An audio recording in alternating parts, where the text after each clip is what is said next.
الله أنت القدوس يا الله أنت الجبار يا الله. نحمده ونصلي على رسوله الكريم اما بعد فاعوذ بالله من الشيطان الرجيم بسم الله الرحمن الرحيم رب اشرح لي صدري ويسر لي امري واحلل عقدة من لساني يفقهوا قولي. ناظرین، پروگرام اللہ کے خوبصورت نام کے ساتھ آپ کی خدمت میں حاضر ہوں. آج انشاءاللہ العزیز ہم اللہ سبحانہ وتعالی کے نام الالہ پر بات کریں گے. الالہ کا معنی ہے معبود، خاص معبود. معبود کون؟ جس کی عبادت کی جائے. اللہ سبحانہ وتعالیٰ کی عبادت، اسی سے محبت اور اسی کے آگے جھکنا اور اس کے سامنے عاجزی کا اظہار. وہ کیوں؟ وہ اس لیے کہ انسان اپنی فطرت کے اعتبار سے مجبور ہے کہ وہ اپنے سے بڑے کے آگے جھکے. اسے کسی نہ کسی کے آگے ضرور جھکنا ہے، کیونکہ وہ اس کے اندر یہ مادہ موجود ہے. وہ اس کے بغیر رہ نہیں سکتا، اس کے بغیر اس کی تکمیل نہیں ہوتی. انسان ہمیشہ یہ چاہتا ہے کہ وہ کسی سے شدید محبت کرے، کسی کے آگے جھکے، کسی کا سہارا لے، کسی کو اپنے غم اور رنج کی حالت میں پکارے. کوئی ہو جو ہر حال میں اس کی سننے والا ہو، جو اس کا دکھ دور کرنے والا ہو. تو اللہ سبحانہ تعالیٰ کے سوا وہ کون ہو سکتا ہے؟ جب سے انسان پیدا ہوا ہے اور انسانی تاریخ میں جو مختلف ادوار آئے ہیں، اس میں لوگوں نے اللہ سبحانہ تعالیٰ کو معبود تو مانا، لیکن اس کے ساتھ دوسروں کو بھی الہ مان لیا. یعنی ظاہر میں نظر آنے والی چیزوں کو بھی انہوں نے اپنا سہارا بنا لیا.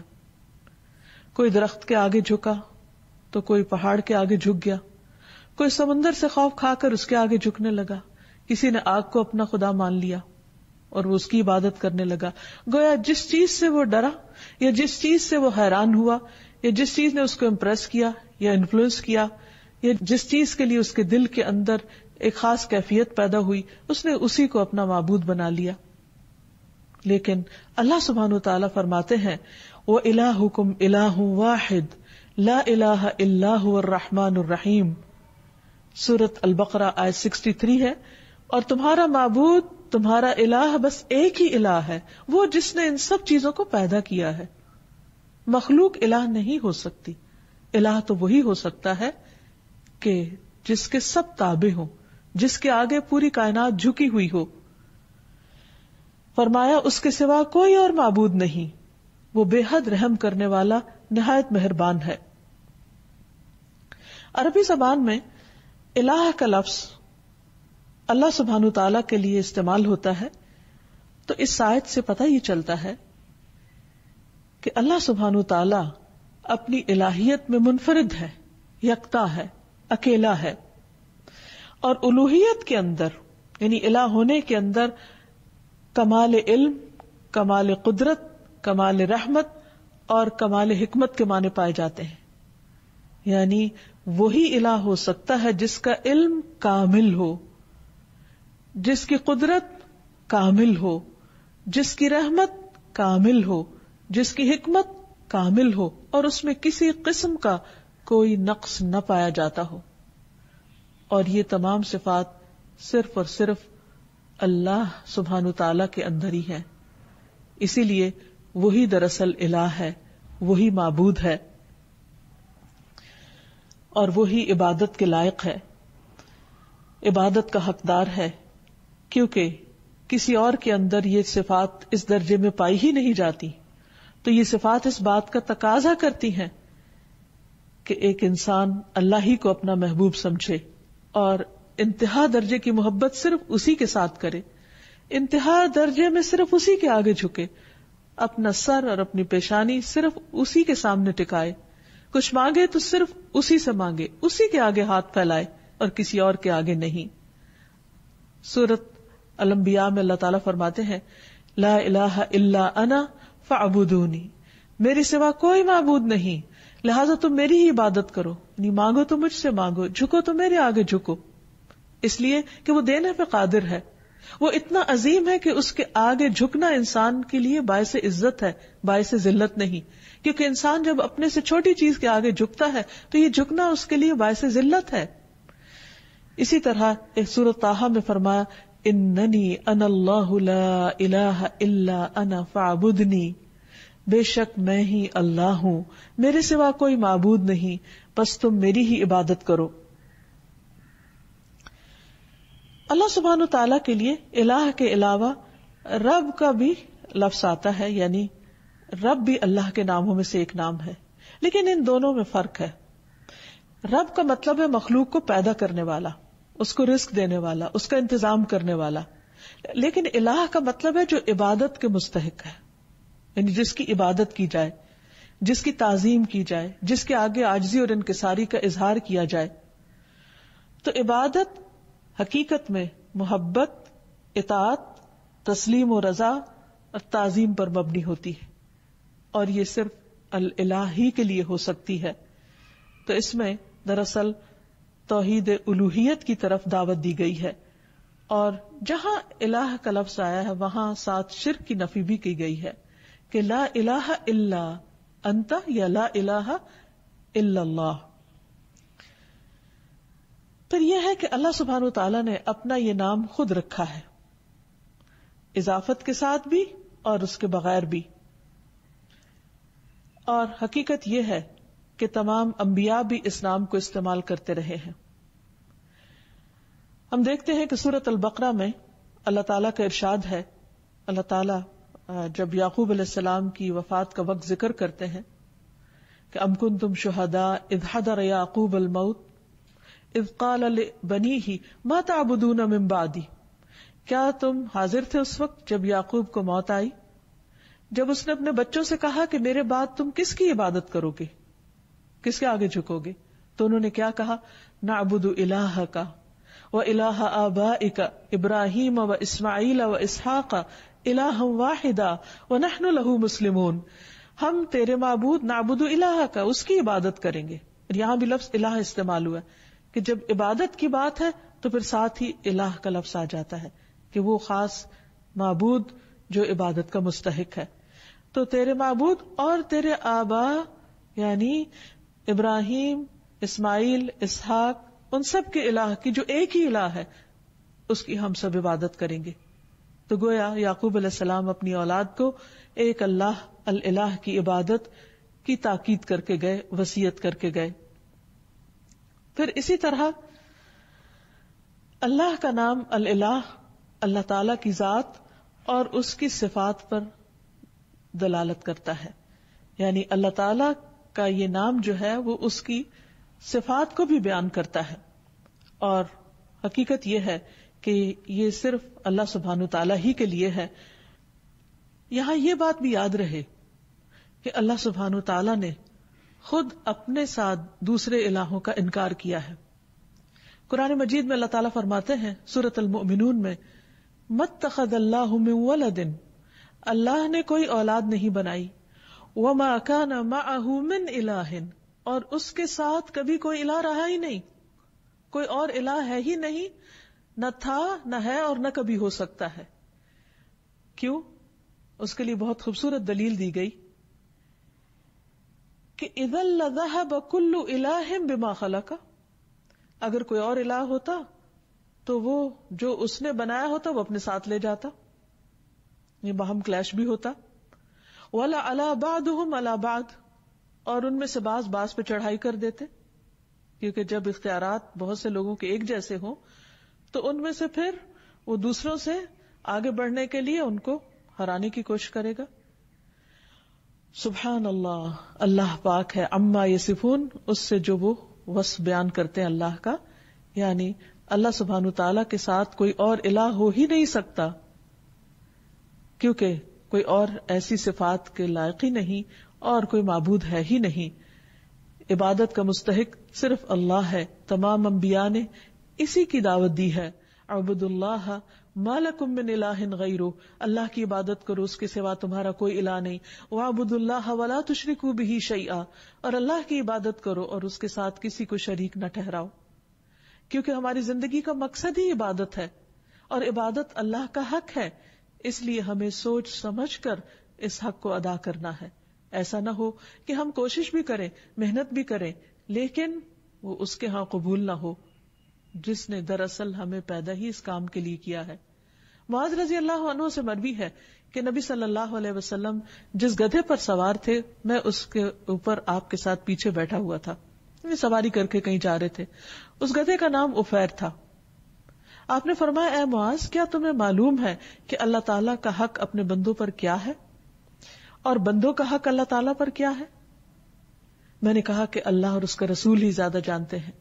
آپ نے فرمایا، اللہ کا حق اپنے بندوں پر یہ ہے کہ وہ اس کی عبادت کرے اور اس کے ساتھ کسی دوسرے کو شریک نہ ٹھہرائے، اور بندوں کا حق اللہ پر یہ ہے کہ جو بندہ اللہ کے ساتھ کسی کو شریک نہ ٹھہرائے اللہ اسے عذاب نہ دے، یعنی جو شخص توحید پر ہو پھر اللہ سبحانہ و تعالیٰ اس کو اپنے عذاب سے، سزا سے محفوظ رکھے۔ پھر یہ ہے کہ اللہ تعالیٰ کو راضی کرنے کے لیے ضروری ہے کہ ہم صرف اسی کی عبادت کریں اور اس کے ساتھ کسی کو شریک نہ ٹھہرائیں اور اللہ کی رسی کو مضبوطی سے تھامے رکھیں اور کسی تفرقہ بازی کا شکار نہ ہو۔ پھر یہ بھی یاد رہے کہ جو شخص اللہ کو اپنا الہ مان لیتا ہے وہ سلامت رہتا ہے۔ قرآن مجید میں آتا ہے، الذین آمنوا ولم یلبسوا ایمانہم بظلم اولئک لہم الامن وہم مہتدون۔ جو لوگ ایمان لائے پھر اپنے ایمان کو ظلم یعنی شرک سے آلودہ نہیں کیا، یعنی اللہ کا حق عبادت کسی اور کو نہیں دیا، اس کے ساتھ کسی اور کو شریک نہیں کیا عبادت میں، یہی لوگ قیامت کے دن امن میں رہیں گے اور دنیا اور آخرت میں یہی لوگ ہدایت یافتہ ہوں گے۔ پھر اگر کوئی شخص اللہ سبحانہ و تعالیٰ کی حفاظت حاصل کرنا چاہتا ہے، یعنی اس کے عذاب سے اللہ کی پناہ میں رہنا چاہتا ہے، تو اس کے لیے بھی یہی ضروری ہے کہ وہ الہ ہی کی عبادت کرے۔ رسول اللہ صلی اللہ علیہ وسلم نے حضرت معاذ سے فرمایا تھا، احفظ اللہ یحفظ کا، اے معاذ اللہ کی حفاظت کرو، یعنی اس کے حقوق کی حفاظت کرو، اس کی عبادت میں کسی کو شریک نہ کرو۔ یحفظ کا، وہ اللہ تمہاری حفاظت کرے گا۔ احفظ اللہ تجدہ تجاہک، اللہ کی حفاظت کرو یعنی اللہ کے حق کی حفاظت کرو۔ تجدہ تجاہک، تم اسے اپنے سامنے پاؤ گے۔ پھر جب تمہیں اس سے کوئی کام ہوگا، ضرورت ہوگی، تم اس کو پکارو گے، اور پکارنا بھی تو عبادت ہے، تو وہ تمہاری پکار سنے گا، تمہاری مدد کرے گا اور تمہاری محتاجی کو بھی دور کرے گا۔ عام طور پر ہم یہ سمجھتے ہیں کہ اگر ہم اللہ سبحانہ و تعالیٰ کی عبادت کریں گے تو شاید زندگی ہم پر مشکل ہو جائے، ہمارے حالات تنگ ہو جائیں، یا پھر ہمارے لیے دنیا کے کام کاج کا وقت نہ بچے۔ حالانکہ حقیقت اس کے برعکس ہے۔ اللہ تعالیٰ فرماتے ہیں، حدیث قدسی ہے، اے ابن آدم، یعنی اے آدم کی اولاد، تم اپنے آپ کو میری عبادت کے لیے فارغ کر لو، یعنی میری عبادت کے لیے بھی وقت نکالو، میں تمہارے دل کو بے نیازی سے بھر دوں گا، یعنی تمہیں ایک خاص قسم کی سیٹسفیکشن عطا کروں گا۔ ورنہ بعض اوقات کیا ہوتا ہے، انسان کے پاس بہت کچھ بھی ہوتا ہے لیکن اس کے دل کو اطمینان نہیں ہوتا، اس کے اندر ایک ویکیوم سا ہوتا ہے، اس کے اندر ایک خلا ہوتا ہے، اس کے اندر اطمینان نہیں ہوتا۔ وہ بہت کچھ کرتے ہوئے بھی یوں سمجھتا ہے کہ جیسے وہ کچھ کر نہیں پا رہا، اسے اپنا مطلوب حاصل نہیں ہو رہا، کیونکہ مطلوب حاصل اسی وقت ہو سکتا ہے جب وہ اللہ کو اپنا مطلوب بنائے اور اس کی عبادت کرے۔ تو اللہ تعالیٰ کا یہ وعدہ ہے کہ جو شخص اللہ کی عبادت کے لیے وقت نکالے گا، مثلا وقت پر نماز پڑھے گا، وقت پر اپنے فرائض ادا کرے گا، اللہ سبحانہ و تعالیٰ اس کے دل کے اندر ایک غنا پیدا کر دیں گے، اور تمہارا فقر یعنی محتاجی دور کر دوں گا، وہ خلا دور کر دوں گا۔ لیکن اگر تم ایسا نہیں کرو گے تو میں تمہارے دونوں ہاتھ کاموں میں مشغول کر دوں گا، انتہائی مصروف ہو جاؤ گے، اور اس کے باوجود تمہارا فقر، تمہاری محتاجی، تمہاری ضرورت دور نہیں ہوگی۔ یعنی خواہ انسان کے پاس کتنا کچھ بھی ہو، اس کے اندر یہی ایک احساس ہوگا کہ ابھی میرے پاس کچھ نہیں، سب کچھ ہوتے ہوئے بھی اس کو اللہ کی نعمتیں یاد نہیں رہیں گی، اور اس کے دل کے اندر ایک خوف اور ایک پریشانی اور ایک بے چینی سی رہے گی۔ اس کے برعکس جو لوگ عبادت کریں گے وہ دنیا میں بھی مطمئن رہیں گے اور آخرت میں بھی اللہ کے عرش کے سائے میں اور جنت میں ہوں گے. نبی صلی اللہ علیہ وسلم نے فرمایا 7 قسم کے لوگوں کو اللہ تعالیٰ اس دن اپنے عرش کے سائے تلے جگہ عطا فرمائیں گے جس دن اس کے سائے کے سوا کوئی سایہ نہ ہوگا. ان میں سے ایک وہ نوجوان جس کی جوانی اللہ کی عبادت میں گزری، کیونکہ بہت سے لوگ جوانی کی حالت میں اللہ تعالیٰ کی طرف رجوع نہیں کرتے. وہ سوچتے ہیں کہ جوانی تو دنیا میں انجوائے کرنے کے لیے ہے، دنیا کمانے کے لیے. جب سب کچھ کر چکیں گے، جب سارے شوق پورے کر لیں گے تو ہاں پھر بڑھاپے میں اللہ کی عبادت کے لیے اپنے آپ کو فارغ کر لیں گے، ریٹائرمنٹ کی عمر میں پھر عبادت ہو جائے گی. نہیں، ہمیں نہیں معلوم کہ ہم ریٹائرمنٹ کی عمر کو پہنچتے ہیں یا نہیں، بڑھاپے والی زندگی ملتی بھی ہے یا نہیں، اور اگر ملے بھی تو وہ اپنے 700 تکلیفیں لے کر آتا ہے. پھر وہ تو سب سے نکمی عمر ہوتی ہے. تو کیا کسی مومن کو یہ زیب دیتا ہے کہ وہ اپنی زندگی کا بہترین حصہ تو اس فانی دنیا کے لیے خرچ کرے، اس فانی دنیا میں استعمال کرے، اور اپنی زندگی کا نکما حصہ اللہ سبحانہ و تعالیٰ کو دے؟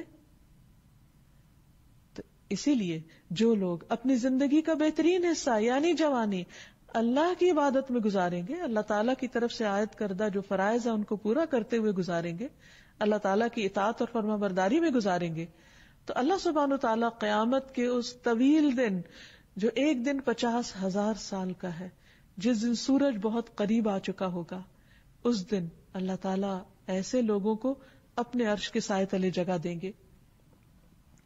نبی صلی اللہ علیہ وسلم نے یہ بھی فرمایا جو شخص اللہ کی عبادت اس طرح کرے کہ اس کے ساتھ کسی کو شریک نہ کرے، اور شرک کرنے میں صرف ایسا نہیں کہ غیر اللہ یا ایسے آبجیکٹس کی پوجا کرنا جو اللہ نے تخلیق کیے ہیں، بلکہ اس میں ریاکاری کرنا، شو آف کرنا، لوگوں کو خوش کرنے کے لیے دین کے کام کرنا. اگر انسان صرف اور صرف اللہ کی رضا کے لیے اچھے کام کرتا ہے، نماز قائم کرتا ہے، زکوٰۃ دیتا ہے، اللہ کی بات سنتا ہے اور مانتا ہے، تو اللہ تعالیٰ اسے جنت کے 8 دروازوں میں سے داخل ہونے کا اختیار دے دے گا کہ جس سے چاہو چلے جاؤ، جو تمہیں پسند ہے اس سے اندر آ جاؤ. یعنی کس قدر شاندار ویلکم ہوگا ایسے شخص کا جو دنیا میں شوق سے، رضا سے، خوشی سے اللہ کی طرف دوڑتا ہے، اللہ کی عبادت کرتا ہے. تو یہاں یاد رہے کہ عبادت کے 2 اہم اصول بھی ہیں، اور جب تک یہ 2 چیزیں عبادت میں شامل نہ ہوں اس وقت تک عبادت کا حق ادا نہیں ہوتا. پہلی چیز اخلاص ہے کہ انسان جو کچھ اللہ کے لیے کرے بس وہ پھر اللہ ہی کے لیے کرے، کسی اور کے لیے نہیں کرے. اس کی نیت صرف اللہ کے لیے خالص ہو، وہ اس کو خوش کرنے کے لیے، اس کی رضا کے لیے، اس کی محبت حاصل کرنے کے لیے، اس کے دیدار کی خاطر ہر عمل کرے. اور دوسری چیز، جس چیز کو وہ خاص عبادت سمجھ کے کرتا ہے اسے رسول اللہ صلی اللہ علیہ وسلم کے طریقے کے مطابق کرے، کیونکہ جب عمل خالص ہوگا تو وہ اس کی باطن کی خوبصورتی کی دلیل ہے. اور جو شخص سنت کی پیروی کرتا ہے تو نبی صلی اللہ علیہ وسلم کا عمل سب سے خوبصورت عمل تھا. اللہ سبحانہ تعالیٰ نے آپ کو اسوۃ حسنہ بنا کر بھیجا. لقد کان لکم فی رسول اللہ اسوۃ حسنہ، تمہارے لیے اللہ کے رسول صلی اللہ علیہ وسلم کی زندگی میں خوبصورت نمونہ ہے. تو یہ خوبصورت نمونہ جب کوئی شخص اختیار کرتا ہے تو اس کی زندگی حقیقت میں خوبصورت ہو جاتی، اس کے سارے اعمال، اس کے طور طریقے خوبصورت ہو جاتے ہیں، اور ایسا شخص ایک بہترین حالت میں اللہ سبحانہ تعالیٰ کے سامنے حاضر ہوگا. اللہ تعالیٰ ہمیں بھی ان لوگوں میں شامل کر لے کہ جو احسن طریقے پر اللہ کی عبادت کرتے ہیں، ایسی عبادت جو اس کو پسند آ جائے. اسی لیے نبی صلی اللہ علیہ وسلم نے اچھی عبادت کا جو کرائیٹیریا بتایا وہ کیا ہے کہ تم اس طرح اللہ کی عبادت کرو گویا تم اس کو دیکھ رہے ہو، اور اگر یہ کیفیت نہ ہو تو یہ تو ضرور یاد رکھو کہ وہ تمہیں دیکھ رہا ہے. تو جو بھی شخص یہ سوچ کر اللہ کی عبادت کرے گا کہ وہ اس وقت اللہ کی نگاہ میں ہے، تو وہ لوگوں کے سامنے ہو یا تنہائی میں ہو، وہ اچھے کام ہی کی کوشش کرے گا، وہ اپنے ہر کام کو بہترین طریقے پر انجام دینے کی کوشش کرے گا، کیونکہ اس کا یہ احساس اس کے کام کی کوالٹی پر اثر انداز نہیں ہونے دے گا. نبی صلی اللہ علیہ وسلم نے ایک خوبصورت دعا سکھائی ہے ہر نماز کے بعد پڑھنے کے لیے. اللہم اعنی علی ذکرک و شکرک و حسن عبادتک، اے اللہ اپنا ذکر، اپنا شکر اور اپنی خوبصورت عبادت کی توفیق عطا فرما، اس پر میری مدد فرما. کیونکہ انسان کے ساتھ بہت سی مشکلات بھی ہیں، خود اس کا اپنا نفس اندر سے بعض اوقات ایسے فتنے میں مبتلا ہو جاتا ہے کہ عبادت کی حلاوت ختم ہو جاتی ہے. اسی طرح بعض اوقات شیطان کے ڈالے ہوئے وسوسے یا لوگوں کی باتیں، باہر کا ماحول انسان پر اثر انداز ہوتا ہے اور وہ اللہ سبحانہ وتعالیٰ کی عبادت کا حق ادا نہیں کرتا یا عبادت کو انجوائے نہیں کرتا. اس لیے جو ہی ایک عبادت مکمل ہو تو اگلی عبادت کے لیے، یعنی ایک نماز کے اختتام پر اگلی نماز کے لیے اور اگلی مزید عبادات کے لیے انسان دعا کرے، کیونکہ اللہ کی عبادت پر اللہ تعالیٰ ہی بہترین طریقے پر مدد کر سکتے ہیں. پھر اسی طرح یہ ہے کہ انسان اپنی عبادات میں کمی کوتاہی نہ کرے. اب دیکھیے کہ ذرا تھوڑی دیر کے لیے سوچئے کہ مثلا اگر آپ کا حق کسی پر ہو اور وہ اس کو ادھورے طریقے سے ادا کرے تو آپ کو کیسا لگے گا؟ مثلا کسی نے آپ سے قرض لیا اور جب وہ واپس کرے تو آدھا کرے. کسی نے آپ سے کسی چیز کے دینے کا وعدہ کیا اور پھر اس کو پورا نہیں کیا، تو اس پر آپ کی کیفیت کیا ہوگی؟ اس بات سے اب اس معنی اور مقصد کو سمجھیے کہ اللہ سبحانہ وتعالیٰ نے ہم پر کچھ فرائض اور کچھ عبادات لازم کی ہیں جن کو ہمیں ہر صورت ادا کرنا ہے. مثلا دن میں 5 نمازیں فرض ہیں. اب اگر کوئی شخص یہ کہے کہ میں نے 4 پڑھ لیے، کیا یہ کم ہے؟ یہ بھی تو بہت ہے. نہیں، اللہ سبحانہ وتعالیٰ نے 5 کا حکم دیا ہے. ہم اسے اپنی مرضی سے 4 نہیں کر سکتے یا 3 نہیں کر سکتے، اور اسی طرح اپنی مرضی سے 6 بھی نہیں کر سکتے ان کو، کیونکہ اتنا ہی کرنا ہے، اسی طرح کرنا ہے جیسا کرنے کا اللہ سبحانہ وتعالیٰ نے حکم دیا، تبھی عبادت کا حق ادا ہوگا. عبادت کا مطلب ہوتا ہے مکمل اطاعت. اور اگر ہم بات ہی نہیں مان رہے تو پھر اپنی مرضی سے جو بھی چاہے کرے وہ عبادت شمار نہیں ہوگی. ہاں، اللہ کی رضا، اللہ کی پسند، اللہ کی خوشی کے لیے چھوٹا سا کام بھی کرے. ایک لقمے جیسی چیز بھی اللہ کے راستے میں خیرات کر دے، اللہ سبحانہ وتعالیٰ اسے خوشی سے قبول کرتے ہیں اور اسے بڑھاتے ہیں، حتیٰ کہ ایک لقمہ احد پہاڑ برابر کر دیتے ہیں اجر و ثواب کے اعتبار سے، کیونکہ وہ صرف اللہ کے لیے دیا گیا، وہ صرف اللہ کی رضا اور اللہ کی خوشی میں اللہ کی خاطر خرچ کیا گیا. تو اللہ سبحانہ وتعالیٰ اس کی بہترین طریقے پر قدردانی فرماتے ہیں. تو ہمیں نہ عبادت میں اضافے کا حق حاصل ہے اور نہ عبادت میں کوتاہی کا. یہاں یہ یاد رہے کہ اللہ سبحانہ وتعالیٰ نے ہم پر جو عبادت فرض کی ہے، ہمیں اس میں اختیار نہیں دیا گیا کہ ہم اپنی مرضی سے اس عبادت میں کچھ اضافہ کر دیں یا پھر اس میں کچھ کمی کر دیں، کیونکہ عبادت کی اصل روح اطاعت ہے، فرما برداری ہے، اللہ کے حکم کی تابعداری ہے. انس رضی اللہ عنہ سے مروی ہے کہ ایک آدمی نبی صلی اللہ علیہ وسلم کی خدمت میں حاضر ہوا اور عرض کی، اے اللہ کے رسول صلی اللہ علیہ وسلم، یہ بتائیے کہ اللہ تعالیٰ نے کتنی نمازیں فرض کی ہیں، یعنی جن کی پابندی ہم پر لازم ہے. آپ نے فرمایا، اللہ نے اپنے بندوں پر 5 نمازیں فرض کی. اس نے پوچھا، ان سے پہلے یا بعد میں تو کوئی نماز فرض نہیں، یعنی ان کے علاوہ فرض کے درجے میں تو نہیں کچھ؟ آپ نے 3 بار یہ فرمایا کہ اللہ نے اپنے بندوں پر 5 نمازیں فرض کی ہیں. اس پر وہ کہنے لگا، اس ذات کی قسم جس نے آپ کو حق کے ساتھ بھیجا ہے، میں اس میں کسی قسم کی کمی یا زیادتی نہیں کروں گا، یعنی 5 سے کم 4 بھی نہیں پڑھوں گا اور 5 سے زیادہ 6 بھی نہیں پڑھوں گا، بس اتنی ہی پڑھوں گا جتنی اللہ تعالیٰ نے مجھ پر فرض کی ہیں. تو نبی صلی اللہ علیہ وسلم نے فرمایا، اگر یہ شخص سچا رہا، یعنی جو یہ کہہ رہا ہے اس نے ایسا ہی کیا، تو یہ جنت میں داخل ہوگا.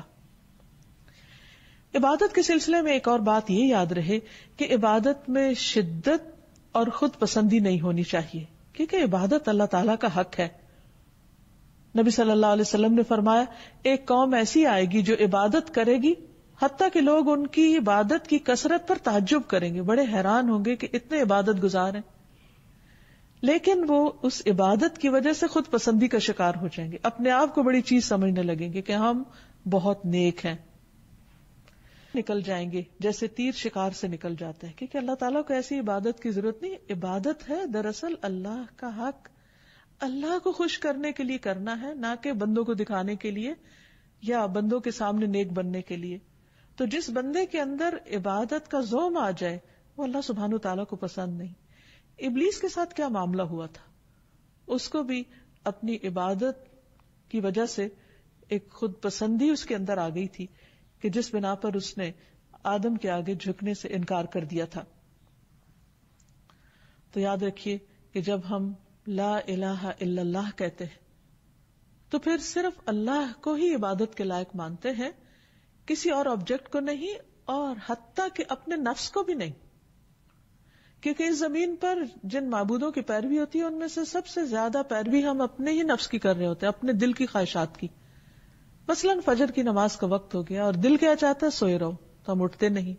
تو ہم نے اللہ کی بات تو نہیں مانی، ہمیں آواز آ رہی ہے حی علی الصلاۃ حی علی الفلاح، آؤ نماز کی طرف، آؤ کامیابی کی طرف، لیکن ہم اس پکار کو سنتے ہی نہیں اور کامیابی کا دروازہ بند کر دیتے ہیں اور ہم سوئے رہتے ہیں. یا ہم نے اب اللہ کی عبادت نہیں کی، اپنے نفس کی عبادت کی. اسی طرح زندگی کے کسی بھی اور کام، کسی جاب، کسی مشغلے، کسی بھی پسند کی چیز میں مشغول ہو کر، خواہ کتنی ہی دنیاوی اعتبار سے شدید ضرورت کے کام میں بھی مصروف ہو کر اگر انسان اللہ کو بھلا دیتا ہے تو یہ دراصل اپنے آپ پر ہی ظلم کرتا ہے، اور یہ لا الہ الا اللہ کے منافی ہے. اللہ سبحانہ تعالیٰ نے تمام بندوں سے اپنی عبادت کا مطالبہ کیا ہے. قرآن مجید میں اللہ تعالیٰ فرماتے ہیں یا ایھا الناس اعبدوا ربکم الذی خلقکم والذین من قبلکم لعلکم تتقون. اے لوگو اپنے رب کی عبادت کرو جس نے تمہیں پیدا کیا اور ان کو بھی جو تم سے پہلے تھے. یعنی عبادت کیوں کرو؟ کیا اللہ تعالیٰ کو کوئی فائدہ ہے؟ نہیں، یہ دراصل تمہارے اپنے فائدے کی چیز ہے. فائدہ کیا ہوگا؟ لعلکم تتقون، تم بچ جاؤ گے. یعنی دنیا میں ان عبادات کی وجہ سے کئی برائیوں سے، کئی قسم کی مشکلات سے بچ جاؤ گے، اور آخرت میں اس آگ سے بچ جاؤ گے جو اللہ کے نافرمانوں کے لیے، سرکش اور متکبر لوگوں کے لیے تیار کی گئی ہے. پھر اسی طرح یہ ہے کہ عبادت ہی کا ایک حصہ یہ ہے کہ انسان اللہ سبحانہ تعالیٰ ہی سے ڈرے، ایک الہ سے. اللہ تعالیٰ فرماتے ہیں وقال اللہ لا تتخذوا الہین اثنین انما هو الہ واحد فإیای فارہبون. اور اللہ تعالیٰ نے فرمایا تم دو معبود نہیں بناؤ، یعنی تین اور تین سے زیادہ تو دور کی بات، ایک سے دوسرا بنانے کی بھی اجازت نہیں. وہ تو صرف وہی ایک معبود ہے اور مجھی سے تم ڈرو. یعنی عبادت میں یہ بھی شامل ہے کہ انسان اللہ تعالیٰ سے ڈرتا رہے، اور بعض اوقات انسان محبت میں عبادت کرتا ہے اور بعض اوقات اللہ کے عذاب سے ڈرتے ہوئے عبادت کرتا ہے. تو دونوں چیزیں انسان کے اندر ایک اعتدال پیدا کرتی ہیں. پھر یہ بھی یاد رکھیے کہ لا الہ الا اللہ کہنا صرف انسان کے لیے آخرت کی نجات کا ذریعہ ہی نہیں، بلکہ دنیا میں بھی بہترین قسم کا قول ہے. رسول اللہ صلی اللہ علیہ وسلم نے فرمایا افضل ذکر لا الہ الا اللہ ہے. ایک اور جگہ پر فرمایا کہ جس نے لا الہ الا اللہ کہا تو ایک دن یہ کلمہ اسے مصیبتوں سے نجات دلائے گا. اس سے پہلے جو کچھ ہو چکا سو ہو چکا، لیکن لا الہ الا اللہ کہنے سے اس کی نجات ہو جائے گی. جو شخص سچے دل سے اللہ کو پکارے اس پر آسمان کے دروازے کھل جاتے ہیں. ابو ہریرہ رضی اللہ عنہ کہتے ہیں کہ نبی صلی اللہ علیہ وسلم نے فرمایا جب بھی بندہ خالص ہو کر لا الہ الا اللہ کہتا ہے تو اس پر آسمان کے دروازے کھول دیے جاتے ہیں، یہاں تک کہ یہ کلمہ عرش تک پہنچ جاتا ہے. یہ اس وقت ہوتا ہے جب انسان کبیرہ گناہوں سے بچتا رہتا ہے.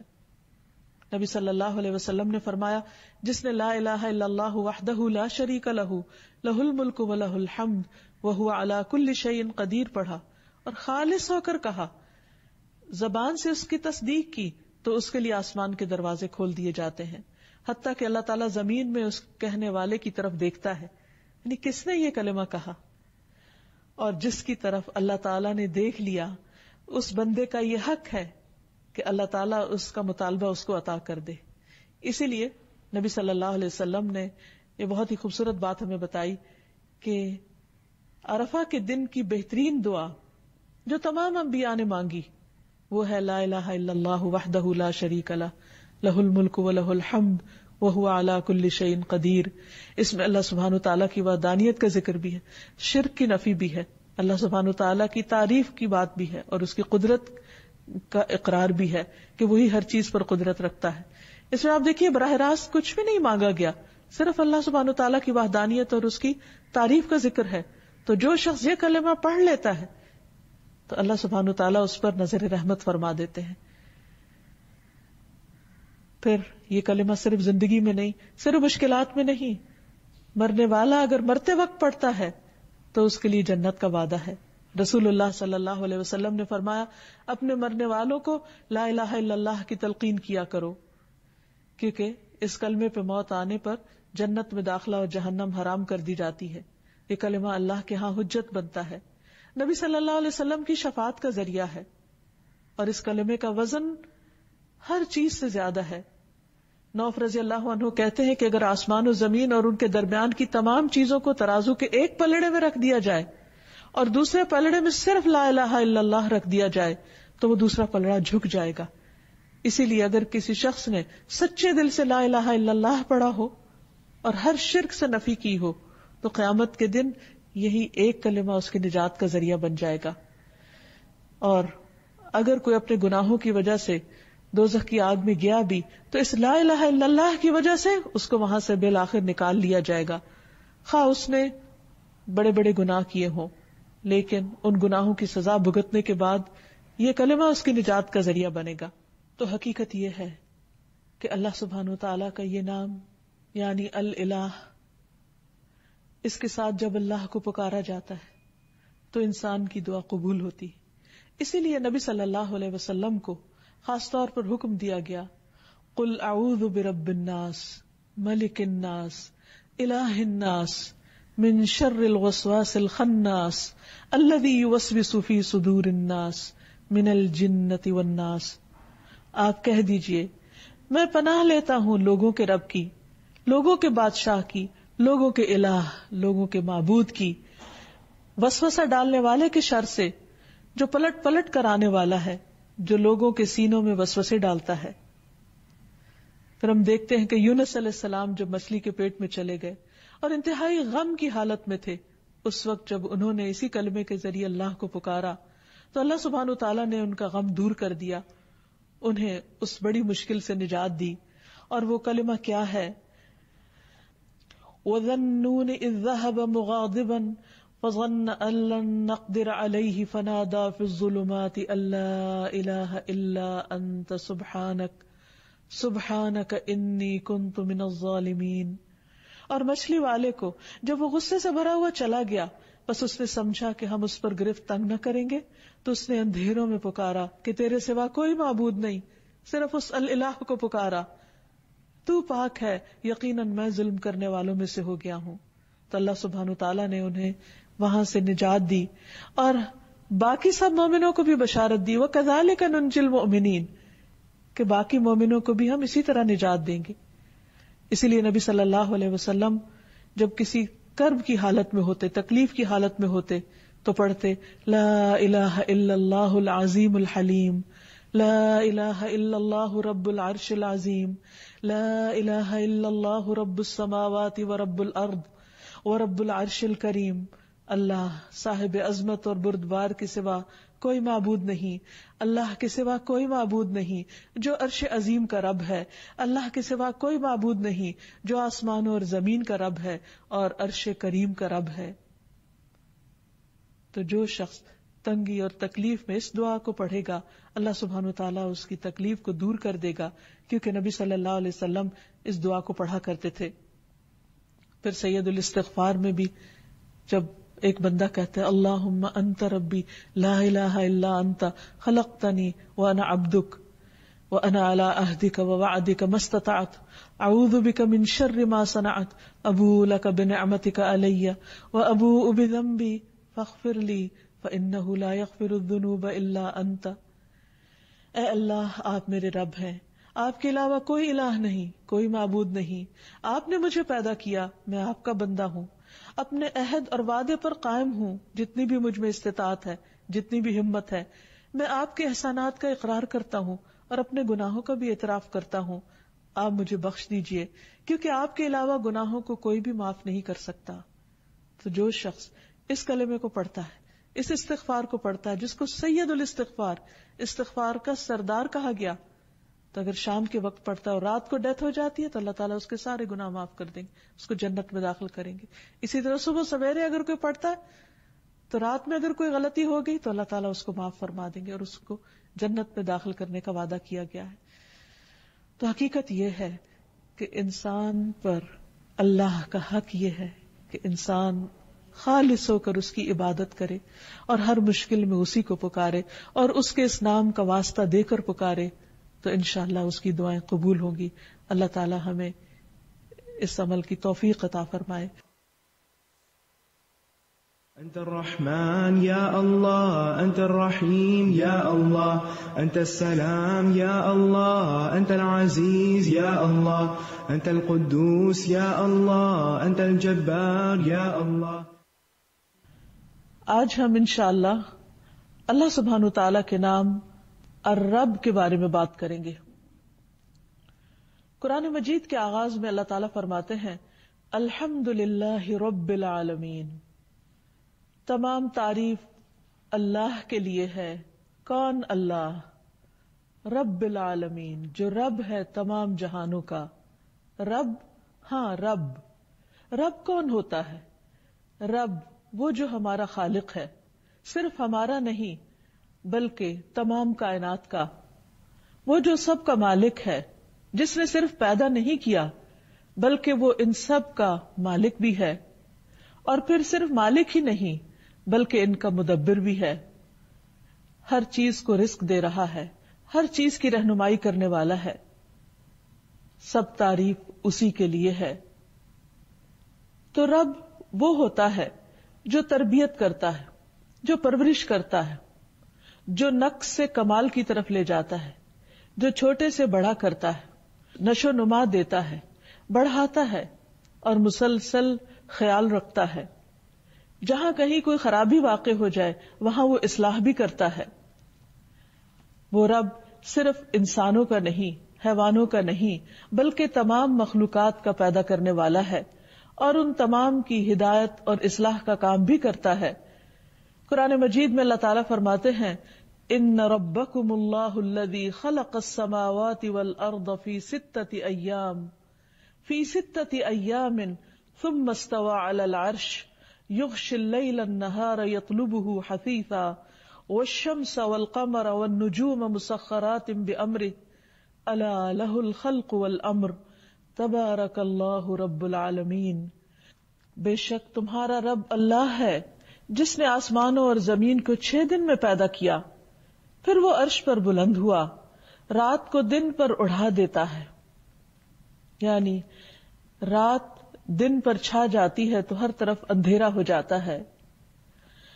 جو تیز چلتا ہوا اس کے پیچھے چلا آتا ہے، اور سورج اور چاند اور ستارے اسی نے پیدا کیے، اس حال میں کہ سب اسی کے حکم کے تابع ہیں. وہی ان سب کو کنٹرول کر رہا ہے. سن لو، پیدا کرنا اور حکم دینا اسی کا کام ہے.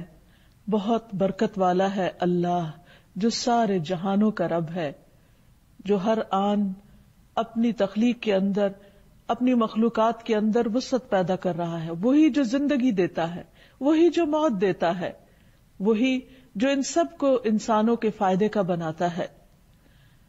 تو ہمارا ایمان ہے اس ذات پر، ہم اس کو اپنا رب مانتے ہیں. صرف ہم ہی نہیں، پوری کائنات اس کو اپنا رب مانتی ہے. تو اللہ جو رب العالمین ہے، ہمیں اس کا حق ادا کرنا ہے، اس کو اپنا آقا سمجھنا ہے، اس کی اطاعت کرنا ہے، اس کی عبادت کرنا ہے، کیونکہ یہ اس کا حق ہے. عام روزمرہ زندگی میں ہم دیکھتے ہیں کہ اگر ہم پر کوئی تھوڑا سا بھی احسان کرتا ہے، مثلا آپ کسی راستے پر بیٹھے ہوئے ہیں اور آپ کو پیاس لگی ہے، کوئی راہ گزرتا شخص آپ کے چہرے سے پہچان لیتا ہے کہ آپ پیاسے ہیں. اگر وہ چلتے ہوئے پانی کی ایک بوتل آپ کو تھما کر چلا جاتا ہے تو آپ کے دل کا اس وقت کیا حال ہوگا؟ آپ اس کی طرف کس نگاہ سے دیکھیں گے؟ آپ کے دل میں کیسے جذبات پیدا ہوں گے؟ خود بخود آپ کا دل چاہے گا کہ آپ اس کا شکریہ ادا کریں، آپ اس کے لیے دعا کریں، حالانکہ آپ اس کو جانتے نہیں، آپ اس کو پہچانتے نہیں.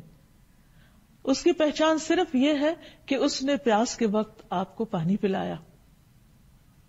تو اگر ایک انسان کا جو اجنبی ہے، جس نے صرف ایک احسان کیا ہم پر، اس کا ہم اتنا حق مانتے ہیں، تو پھر وہ جو دن رات ہمیں کھلاتا ہے، پلاتا ہے اور ہماری تمام ضروریات پوری کرتا ہے، اس کا ہم پر کیا حق ہوگا؟ اس کا حق یہ ہے کہ ہم اس کو پہچانیں، اس کی صفات کو جانیں، ان کو مانیں، ان کو ایکنالج کریں، اور جو کچھ وہ کرتا ہے اس کو اپریشیٹ کریں، اس کا شکر ادا کریں، اس کے آگے جھک جائیں، ہر آن ہر لمحہ اپنے دل میں اس کو یاد کریں، اور صرف دل ہی میں نہیں، زبان پر بھی اس کے شکر کے الفاظ اور اس کی عبادت کے اظہار کے طور پر جو وہ ہم سے چاہتا ہے وہ کہنے والے بنے، اور پھر اپنی ساری زندگی کو اس کے حکم کے تابع کر لیں، جیسے زمین و آسمان کی تمام چیزیں اس کی اطاعت میں لگی ہوئی ہیں. آسمان اس کے حکم سے قائم ہے، سورج اس کے حکم سے نکلتا ہے اور اس کے حکم سے غروب ہوتا ہے، اور اسی کے حکم سے پھر دوبارہ طلوع ہوتا ہے. چاند اور ستارے اسی کے حکم سے مسلسل اپنی گردش میں رواں دواں ہیں. کھیتیاں وہ اگاتا ہے، بارش وہ برساتا ہے. یہ سب کچھ جو ہمیں نظر آتا ہے یہ خود سے خود نہیں بن گیا، یہ اسی نے پیدا کیا ہے، اور پھر پیدا کر کے وہ ان کو بھول نہیں گیا، بلکہ وہ ان کی مسلسل حفاظت کر رہا ہے، ان کی پرورش کر رہا ہے. تو اللہ سبحانہ وتعالی نے رب ہی کے حوالے سے کیا ہے، مختلف مقامات پر آتا ہے. یہ صفت وہ صفت ہے، یہ نام وہ نام ہے کہ جس کے اندر بہت سی صفات اکٹھی ہو گئی ہیں بیک وقت. اس لیے جب بھی بندہ اللہ سے دعا مانگتا ہے تو سب سے زیادہ کثرت سے جس نام سے پکارتا ہے وہ رب ہے. قرآن مجید کی بہت سی دعائیں ربنا یا ربی سے شروع ہوتی ہیں، کیونکہ انسان جب اللہ سبحانہ وتعالیٰ کے انعامات کو اور احسانات کو یاد کرتا ہے تو خود بخود اس کے منہ سے یا رب نکلتا ہے، یا ربی نکلتا ہے. اور ایسا ہونا بھی چاہیے، اس لیے کہ جس نے ہمیں پیدا کیا، جو ہمارا اصل مالک ہے، اس سے زیادہ ہمارا خیال رکھنے والا اور کون ہو سکتا ہے، جو صرف ہمارے ظاہر کو نہیں ہمارے باطن کو بھی جانتا ہے، جو ہمارے کہے بغیر ہماری ضروریات کو پہچانتا ہے، وہی ہے ہمارا رب. رسول اللہ صلی اللہ علیہ وسلم بھی اپنے رب کو ربی یا ربنا کہہ کر پکارتے تھے، اور بہت سی دعاؤں میں اس کا ذکر ملتا ہے. پھر اسی طرح مختلف احادیث میں آپ صلی اللہ علیہ وسلم نے اللہ سبحانہ تعالیٰ کو رب کہہ کر پکارا ہے. رب چونکہ پرورش کرتا ہے، مختلف چیزوں کی اصلاح کرتا ہے، تمام معاملات کو سنبھالتا ہے، تو وہ اپنے بندوں پر بھی بہت مہربان ہے. حدیث میں آتا ہے رسول اللہ صلی اللہ علیہ وسلم نے فرمایا، ہمارا رب تبارک و تعالی ہے، ہر رات کو آسمانی دنیا پر آتا ہے. جب رات کا آخری تہائی حصہ باقی رہ جاتا ہے وہ کہتا ہے کوئی جو مجھ سے دعا کرے تو میں اس کی دعا قبول کروں، ہے کوئی جو مجھ سے مانگے تو میں اسے بخش دوں یعنی عطا کروں، اور ہے کوئی جو مجھ سے بخشش مانگے، اپنے گناہوں کی معافی مانگے تو میں اس کے گناہ معاف کر دوں. یہ ہے وہ رب جو ہماری ہر ضرورت، نہ صرف یہ کہ مادی ضروریات بلکہ ہماری روحانی ضروریات، ہماری جذباتی ضروریات بھی پوری کرنے والا ہے. اس وقت جب سب سو رہے ہوتے ہیں، اس وقت جب سب غافل ہوتے ہیں، وہ رب جاگ رہا ہوتا ہے اور وہ اپنے بندوں کی دعائیں، آہیں، مناجات اور پکار کو سنتا ہے، اور پھر وعدہ کرتا ہے کہ میں تمہیں عطا کروں گا. پھر اسی طرح وہ بندوں کے اعمال کی نگرانی بھی کرتا ہے. رسول اللہ صلی اللہ علیہ وسلم نے فرمایا، ہمارے رب کو 2 قسم کے آدمی بہت اچھے لگتے ہیں. ایک وہ جو اپنے بستر اور لحاف، اپنے گھر والوں، اپنے محلے والوں کو چھوڑ کر نماز کے لیے نکلتا ہے تو اللہ تعالیٰ فرماتے ہیں، اے میرے فرشتوں، میرے اس بندے کو دیکھو جو اپنے بستر، لحاف، اپنے گھر والوں اور محلے والوں کو چھوڑ کر نماز کے لیے آیا ہے، میرے پاس موجود نعمتوں کی رغبت میں اور میرے ہاں موجود سزا کے خوف میں. یعنی یہ بندہ مجھ سے امید بھی رکھتا ہے اور مجھ سے ڈرتا بھی ہے. دوسرا وہ آدمی جو جہاد کے لیے نکلا، جب لوگ شکست کھا کر سب بھاگ نکلے تو اسے معلوم تھا کہ میدان جنگ سے فرار کا کتنا بڑا نقصان ہے، اس کی سزا کیا ہے اور واپس لوٹ جانے میں کیا ثواب ہے. چنانچہ وہ واپس آ کر لڑتا رہتا ہے یہاں تک کہ اس کا خون بہا دیا جاتا ہے، اور یہ عمل بھی وہ صرف میری نعمتوں کے شوق میں کرتا ہے، میری سزا کے خوف سے کرتا ہے. تو اللہ تعالیٰ اپنے فرشتوں سے فرماتے ہیں میرے اس بندے کو دیکھو جو میری نعمتوں کے شوق اور سزا کے خوف سے واپس آیا ہے اور اس کا خون بھی بہا دیا گیا ہے. ایسا شخص بھی اپنے رب کا بہت محبوب ہوتا ہے. اس حدیث سے پتہ چلتا ہے کہ اللہ سبحانہ تعالیٰ اپنے بندوں کے اعمال پر خوب نظر رکھتا ہے. یعنی جس وقت ایک بندہ اپنے گھر سے اٹھتا ہے، قدم باہر رکھتا ہے، مسجد کی طرف چلتا ہے، تو وہ اپنے رب کی نگاہ میں ہوتا ہے. یہی ہے رب کا رب ہونا، کہ وہ مسلسل اپنی نگاہوں میں رکھتا ہے اپنے بندے کو. پھر یہ کہ رب صرف بندوں کے اعمال کی نگرانی ہی نہیں کرتا، صرف وہ دیکھتا ہی نہیں کہ میرا کون بندہ کیا کر رہا ہے، بلکہ وہ ان کے اعمال کی بھی پرورش کرتا ہے. بندوں کی پرورش تو کرتا ہی ہے، بندوں کو تو بڑھاتا ہے، بندوں کے رزق کا انتظام تو کرتا ہے، لیکن وہ ان کے اعمال کو بھی بڑھاتا ہے. ایک حدیث میں آتا ہے کہ جو مسلمان بھی اپنی پاک کمائی سے کوئی چیز صدقہ کرتا ہے اور آسمان کی طرف صرف پاک ہی چڑھتا ہے، وہ صدقہ گویا رحمان عز و جل کی ہتھیلی پر رکھا جاتا ہے. سوچئے جب ہم کسی کو کچھ دیتے ہیں تو یہ سمجھتے ہم شاید کسی انسان کے ہاتھ پر رکھ رہے ہیں، لیکن اگر وہ پاک کمائی میں سے ہوتا ہے تو وہ آسمان کی طرف چڑھ جاتا ہے اور اللہ سبحانہ و تعالی اسے اپنے ہاتھ میں لے لیتا ہے، پھر اس کو بڑھاتا ہے، پھیلاتا ہے. جس طرح تم میں سے کوئی اپنے گھوڑے کے بچے یا پچیرے کو پالتا ہے، اس کی نشو نما کرتا ہے، اس کی تربیت کرتا ہے، اس کو بڑا کرتا ہے، یہاں تک کہ وہ ایک کھجور ایک پہاڑ کے برابر ہو جاتی ہے. یعنی اللہ سبحانہ و تعالی نہ صرف یہ کہ اپنے بندوں سے پیار کرتا ہے، بلکہ بندوں کے اعمال کی بھی نہ صرف یہ کہ خبر رکھتا ہے، بلکہ ان کی بھی افزائش کرتا ہے، ان کو بھی بڑھاتا رہتا ہے. پھر اسی طرح جو شخص اپنے معاملات اپنے رب کے سپرد کر دیتا ہے، یہ سوچ کر، یہ جان کر کہ میرا رب مجھے ضائع نہیں کرے گا، میرے معاملات کی خوب نگرانی کرے گا، میری مشکلات کو آسان کرے گا، تو رب اس کی امید کو توڑتا نہیں. ہم دیکھتے ہیں کہ کس طرح حضرت مریم کی والدہ نے اپنی بچی کو اپنے رب کے سپرد کیا. جب وہ پیدا ہوئی تو اس کا پورا واقعہ قرآن مجید میں آتا ہے سورۃ آل عمران میں. فلما وضعتها قالت رب انی وضعتها انثى واللہ اعلم بما وضعت وليس الذکر كالانثى وانی سمیتها مریم وانی اعیذها بک وذریتها من الشیطان الرجیم فتقبلها ربها بقبول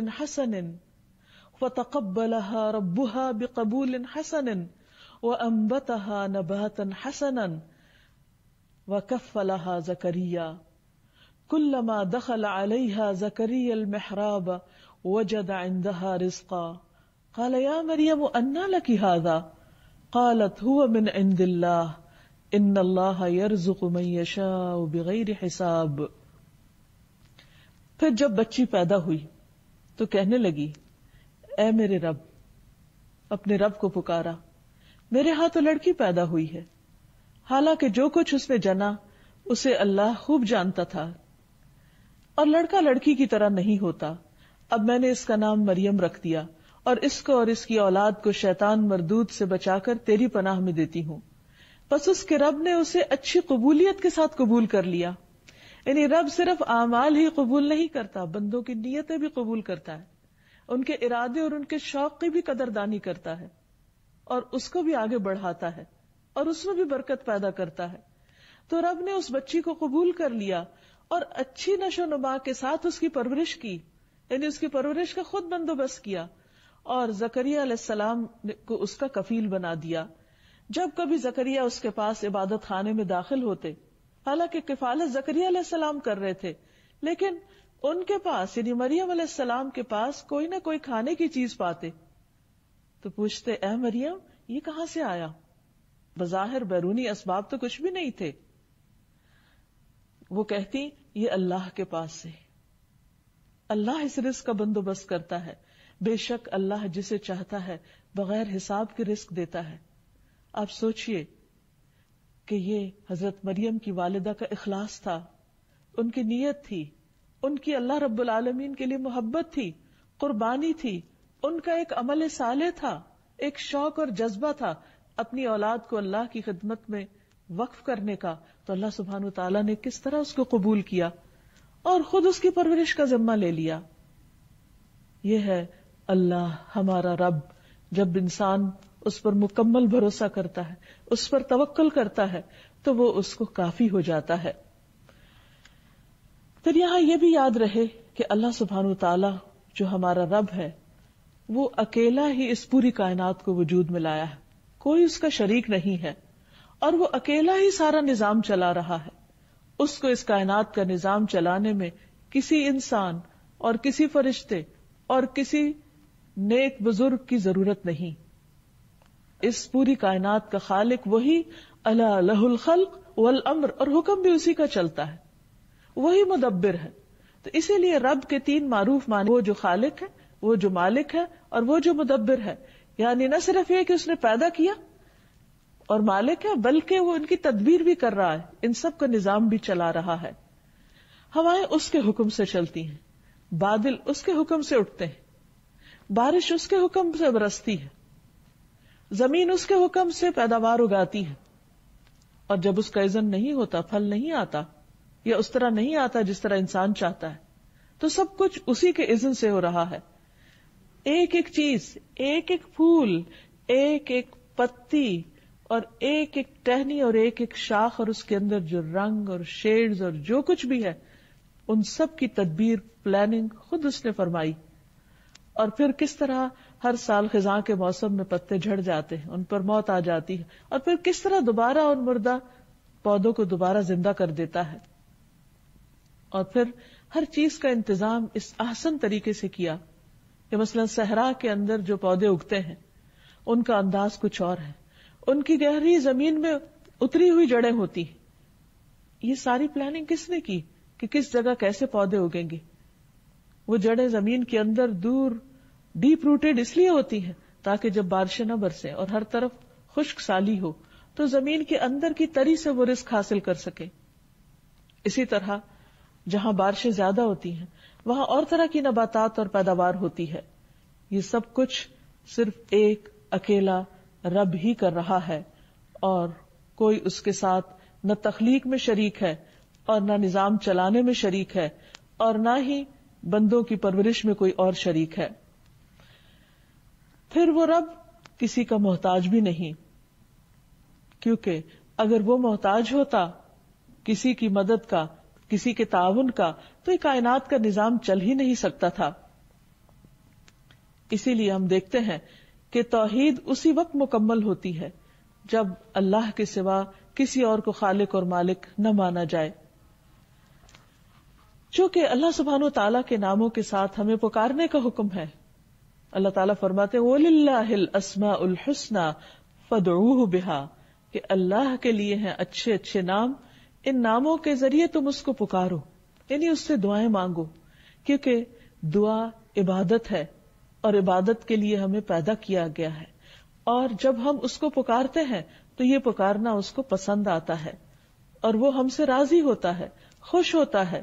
اور خصوصاً جب اس کے ناموں کے ساتھ اس کو پکارا جائے، اس کی صفات کے ساتھ اس کو پکارا جائے، تو یہ قبولیت کا ذریعہ بنتا ہے. کیونکہ ہر پکارنے والا یہ چاہتا ہے کہ اس کی پکار سن لی جائے، اس کی دعا سن لی جائے، اس کی دعا قبولیت کا درجہ پا جائے. تو ابو ہریرہ رضی اللہ عنہ کہتے ہیں کہ سب سے زیادہ مکمل دعا یہ ہے کہ آدمی یوں کہے اللہم انت ربی، اے اللہ تو میرا رب ہے، وَأَنَا عَبْدُكَ، اور میں تیرا بندہ ہوں، میں تیری عبادت کے لیے پیدا کیا گیا ہوں. ظلمت نفسی، میں نے اپنی جان پہ بہت ظلم کیے، میں نے تیری عبادت کا حق ادا نہیں کیا. وَاعْتَرَفْتُ بِذَنْبِي، اور میں اپنے گناہوں کا اعتراف بھی کرتا ہوں، میں ان کو مانتا ہوں کہ واقعی میں گناہگار ہوں. یا ربی، اے میرے رب، فاغفر لی، تو مجھے معاف کر دے. فاغفر لی ذنبی، تو میرے گناہ کو معاف کر دے. انک انت ربی، کیونکہ تو میرا رب ہے، تو معاف نہیں کرے گا تو کون کرے گا؟ تیرا در چھوڑ کر کس کے پاس جاؤں؟ انہ لا یغفر الذنوب الا انت، کیونکہ تیرے سوا کوئی گناہوں کو معاف نہیں کر سکتا. تو یہ نہایت خوبصورت دعا رسول اللہ صلی اللہ علیہ وسلم نے ہمیں سکھائی ہے، جو ہمارا اور رب کا رشتہ مضبوط کرتی ہے، رب کے ساتھ تعلق کو گہرا کرتی ہے. اور یوں محسوس ہوتا ہے جیسے ایک بندہ ہر طرف کی پریشانیوں اور دکھوں سے نکل کر اپنے رب کی بارگاہ میں اس کی جناب میں سرگوشیاں کر رہا ہے کہ یا رب بس تو ہی میرا ہے، اس لیے کہ تیرے سوا اور کوئی نہیں جو میری اس حالت کو سمجھ بھی سکے. کیونکہ بعض اوقات انسان کے اوپر ایسا دکھ اور ایسی تکلیف ہوتی ہے کہ دوسرے لوگ اظہار ہمدردی کرتے بھی رہے تو وہ اس کے لیے کچھ کر نہیں سکتے. خاص طور پر جب بندے کو یہ احساس ہوتا ہے کہ اس نے اپنے منعم، اپنے محسن، اپنے رازق، اپنے خالق، اپنے مالک اور سب کچھ دینے والے کا حق ادا نہیں کیا. جب اس کا احساس شرمندگی بڑھ جاتا ہے تو پھر وہ صرف اسی کے پاس جا کر سرگوشیاں کرتا ہے اور اس کے سامنے اپنے گناہوں کا اعتراف کر کے معافی چاہتا ہے تو رب اس کو معاف کر دیتا ہے اور اس کے درجات بڑھا دیتا ہے.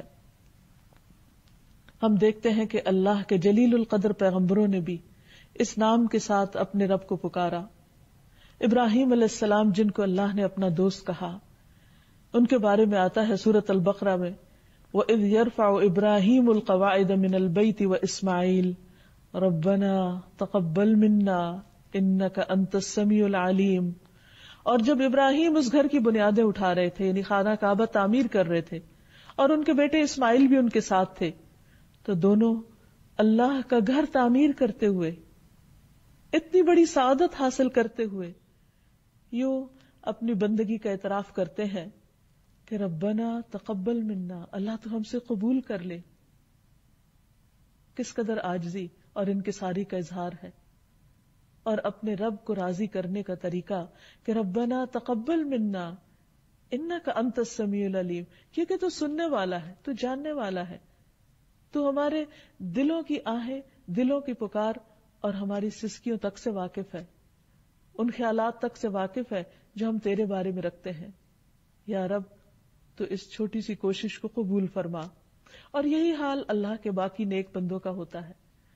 وہ رب کی جتنی بھی عبادت کر لیں، ان کی زبان پر یہی ہوتا ہے کہ اے رب تیری عبادت کا حق ہم ادا نہ کر سکے، جو بھی ٹوٹی پھوٹی کوشش ہم نے کی تو اسے قبول فرما لے. بلکہ سب کچھ کرنے کے بعد بھی ان کی نظر اپنے کیے پر نہیں ہوتی، اپنی غلطیوں اور خطاؤں پر ہوتی ہے، اور وہ رب کو پکارتے رہتے ہیں ربنا لا تؤاخذنا ان نسینا او اخطأنا. اے ہمارے رب تو ہمارا مواخذہ نہ کرنا، تو ہمیں نہ پکڑنا اگر ہم بھول جائیں یا ہم خطا کر لیں. ربنا ولا تحمل علینا اصرا کما حملته علی الذین من قبلنا. اے ہمارے رب ہم پر کوئی بھاری بوجھ نہ ڈال جیسے تو نے ہم سے پہلے لوگوں پر ڈالا. ربنا ولا تحملنا ما لا طاقت لنا به. اے ہمارے رب ہم سے وہ چیز نہ اٹھوا جس کے اٹھانے کی ہم میں طاقت نہیں. واعف عنا، تو ہم کو معاف کر دے، ہمیں بخش دے. واغفر لنا، ہماری بخشش فرما دے. وارحمنا، ہم پہ رحم فرما. انت مولانا، تو ہی ہمارا مولا ہے. فانصرنا علی القوم الکافرین، سو کافر لوگوں کے مقابلے میں ہماری مدد فرما. پھر اسی طرح ہم دیکھتے ہیں کہ باقی پیغمبروں نے بھی مشکل حالات اور اوقات میں اپنے رب کو اسی طرح پکارا. مثلا نوح علیہ السلام نے جب کشتی پر سوار ہو گئے تو پکارا رب انزلنی منزلا مبارکا، اے میرے رب مجھے مبارک جگہ اتارنا. وانت خیر المنزلین، اور تو بہترین اتارنے والا ہے. موسیٰ علیہ السلام جب فرعون سے بھاگ کر مدین کی طرف گئے تو وہاں پہنچ کر اپنے رب کو پکارتے ہیں رب انی لما انزلت الی من خیر فقیر. اے میرے رب جو بھی خیر تو نازل کر دے میں اس کا محتاج ہوں. اتنے جلیل القدر پیغمبر اپنے دکھ اور تکلیف کے عالم میں جب اپنے خالق و مالک کو پکارتے ہیں تو انہی الفاظ میں اے میرے رب، اے جس نے مجھے پیدا کیا، جس نے مجھے رزق دیا، جس نے مجھے سکھایا، جس نے مجھے تعلیم دی، جس نے میری رہنمائی کی، مجھے ہدایت دی، مجھے اپنی پہچان کرائی، وہی اس مشکل کے وقت میں میری مدد فرمائے. نبی صلی اللہ علیہ وسلم نے جس استغفار کو سید الاستغفار کہا ہے اس میں بھی اللہ کے رب ہونے کا اقرار ہے. اللہم انت ربی، اے اللہ تو میرا رب ہے. لا الہ الا انت، تیرے سوا کوئی معبود نہیں. خلقتنی، تو نے ہی مجھے پیدا کیا ہے، یعنی تو میرا رب ہے، تو نے ہی مجھے پیدا کیا. وانا عبدک، اور میں تیرا بندہ ہوں، یعنی تو رب ہے، تو آقا ہے، تو مالک ہے، تو حاکم ہے، تو الہ ہے، اور میں عاجز بندہ. سوچئے یہ کون کہہ رہا ہے؟ اللہ کے رسول صلی اللہ علیہ وسلم تمام انسانیت کے سردار ہیں، جو تمام پیغمبروں کے سردار ہیں، جو انسانیت میں سب سے اعلیٰ و عرفہ مقام رکھتے ہیں. ان کی بندگی کے اظہار کو دیکھیے کہ کس طرح اپنے رب کو پکارتے ہیں. وَأَنَا عَبْدُكَ، میں تیرا بندہ ہوں. وَأَنَا عَلَىٰ عَهْدِكَ وَوَعْدِكَ مَا اسْتَطَعْتُ، اور میں تیرے عہد اور وعدے پر جتنی مجھ میں استطاعت ہے قائم ہوں. اعوذ بک من شر ما صنعت، میں تیری پناہ چاہتا ہوں اس شر سے جو میں نے کیا. ابوء لک بنعمتک علی، تیری جو بھی نعمتیں مجھ پر ہیں میں ان کا اعتراف کرتا ہوں. یہ ہے ایک بندے اور رب کا تعلق. وابوء لک بذنبی، اور میں تیرے سامنے اپنے گناہوں کا اعتراف کرتا ہوں. فاغفر لی، تو مجھے معاف کر دے، تو مجھے بخش دے. فإنہ لا یغفر الذنوب الا انت، کیونکہ تیرے سوا گناہوں کو کوئی نہیں بخش سکتا. اسی طرح ایک بندہ مومن جب اپنے رب کو پہچان لیتا ہے تو اپنے سارے امور اسی کے حوالے کر دیتا ہے. سارے دن کے کام کاج میں تو اپنے رب کو یاد کرتا ہی ہے. جب سونے کے لیے جاتا ہے تو اپنے آپ کو اپنے رب کے حوالے کر دیتا ہے، کیونکہ اسے نہیں معلوم کہ سونے کے بعد دوبارہ اس کو جی اٹھنا نصیب ہو یا نہ ہو، کیونکہ دوبارہ اٹھنا بھی رب کے اذن ہی سے ہے. نبی صلی اللہ علیہ وسلم نے فرمایا، جب تم میں سے کوئی شخص اپنے بستر پر جائے تو اپنا بستر جھاڑے، اس لیے کہ وہ نہیں جانتا کہ اس کے پیچھے کیا چیز اس میں داخل ہو گئی. پھر کہے بسمک ربی وضعت جنبی وبک ارفعہ ان امسکت نفسی فارحمها وان ارسلتها فاحفظها بما تحفظ به عبادک الصالحین. اے میرے رب، اے میرے رب، تیرے ہی نام سے میں نے اپنا پہلو رکھا، تیری ہی مدد سے میں خود کو اٹھاؤں گا. اگر تو میری روح کو قبض کر لے تو اس پر رحم کر دینا، اور اگر اس کو چھوڑ دے تو اس کی حفاظت کرنا جیسے تو اپنے نیک بندوں کی حفاظت کرتا ہے.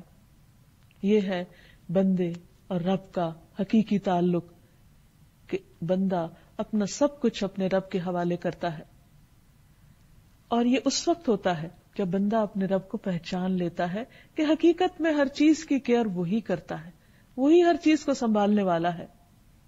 نہ صرف یہ کہ انسان، بلکہ ہم دیکھتے ہیں کہ کائنات کی ہر چیز اپنے رب کو پکارتی ہے اور اپنے رب کو پہچانتی ہے. مثلاً وہ مشہور واقعہ جو قرآن مجید میں آتا ہے ہدہد کا، کہ کس طرح اس نے سلیمان علیہ السلام کو ایک قوم کی حالت آ کر بتائی کہ وہ اللہ کے سوا دوسروں کو پوجتی ہے. اس نے کہا وہ اللہ کو چھوڑ کر سورج کو سجدہ کرتے ہیں، اور شیطان نے ان کے لیے ان کے اعمال خوبصورت بنا دیے ہیں اور انہیں اصل راستے سے روک دیا ہے، اس لیے وہ ہدایت نہیں پاتے، تاکہ وہ اللہ کو سجدہ نہ کریں جو آسمانوں اور زمین میں چھپی چیزوں کو نکالتا ہے اور جانتا ہے جو تم چھپاتے اور ظاہر کرتے ہو. اللہ وہ ہے جس کے سوا کوئی معبود نہیں، اور جو رب ہے عرش عظیم کا. یہ ہدہد کہہ رہا ہے کہ اللہ کون ہے؟ جو عرش عظیم کا رب ہے. تو سوچئے اگر ایک چھوٹا سا پرندہ اپنے رب کو پہچانتا ہے تو انسان کا کیا فرض بنتا ہے کہ وہ اپنے رب کو کس طرح پہچانے اور کتنی معرفت اس کی حاصل کرے. اسی طرح جنت اور جہنم بھی اپنے رب کو پکارتے ہیں. رسول اللہ صلی اللہ علیہ وسلم نے فرمایا، جہنم نے اپنے رب کی حضور شکایت کی اور کہا، اے میرے رب، میرے بعض حصے بعض کو کھا رہے ہیں، یعنی آگ اتنی شدید ہے کہ ایک حصہ دوسرے کو کھا رہا ہے. تو اللہ تعالیٰ نے اسے 2 سانسوں کی اجازت دی، ایک سانس سردی میں اور ایک گرمی میں. تم انتہائی گرمی اور انتہائی سردی جو موسموں میں دیکھتے ہو تو اس کا یہی سبب ہے. اسی طرح رحم بھی رب کو پکارتا ہے. نبی صلی اللہ علیہ وسلم نے فرمایا، رحم رحمان سے نکلا ہے، جو قیامت کے دن آئے گا اور عرض کرے گا، اے میرے رب، یعنی رحم بھی رب کہہ کے پکارے گا.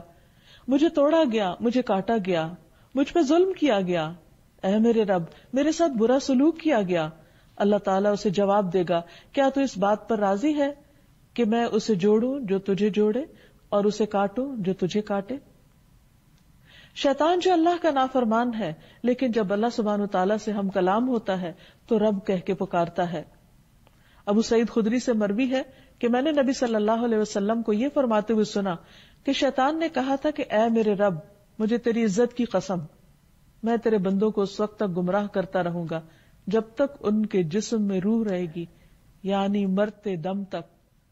اور رب نے فرمایا, مجھے اپنی عزت اور جلال کی قسم, جب تک وہ مجھ سے معافی مانگتے رہیں گے میں انہیں معاف کرتا رہوں گا.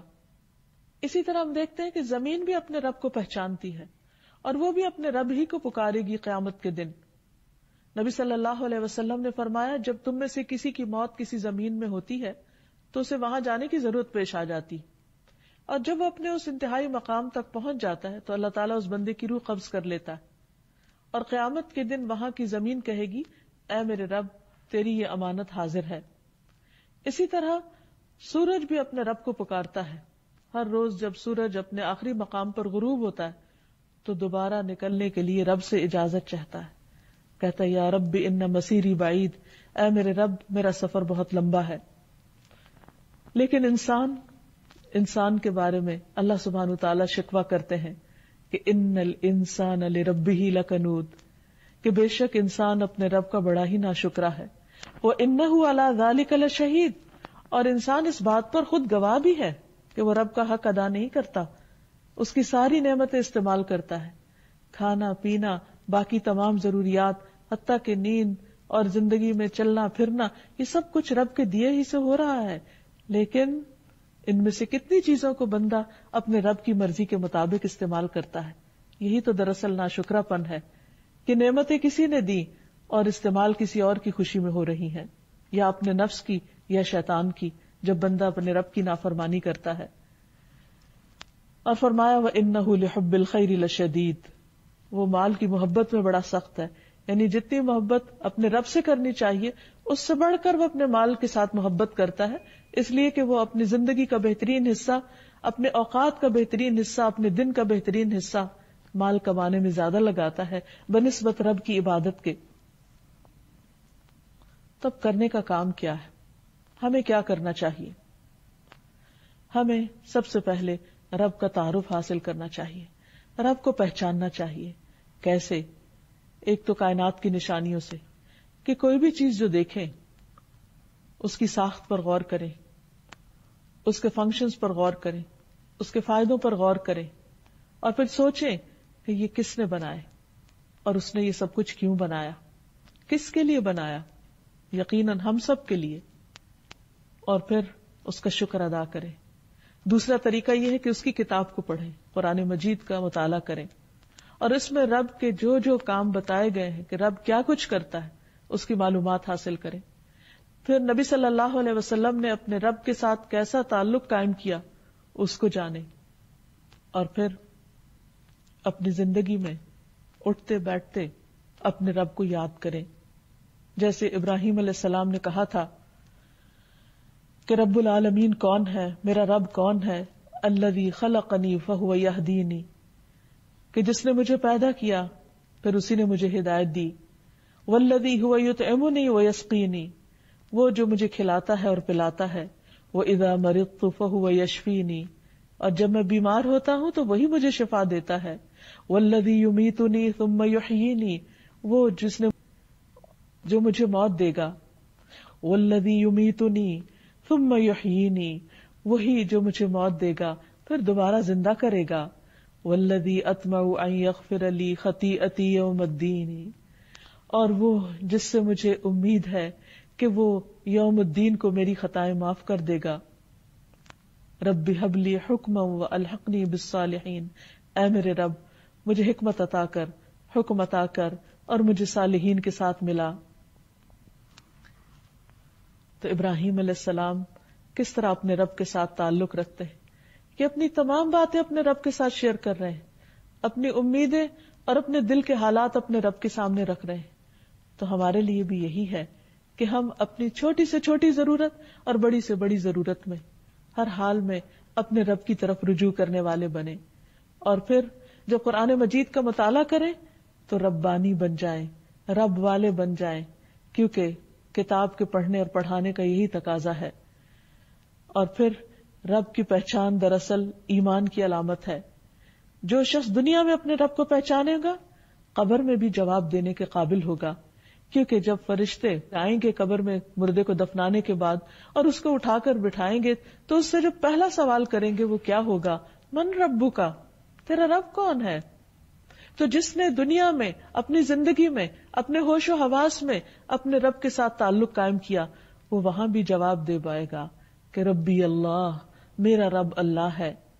اس لیے یہ کوئی معمولی چیز نہیں کہ ہم رب کے ساتھ تعلق قائم کریں، یہ ہماری ضرورت ہے، اس میں ہمارا اپنا فائدہ ہے، اور پھر اپنی ساری زندگی کو اپنے رب کے سپرد کر دیں جیسے ابراہیم علیہ السلام نے کیا۔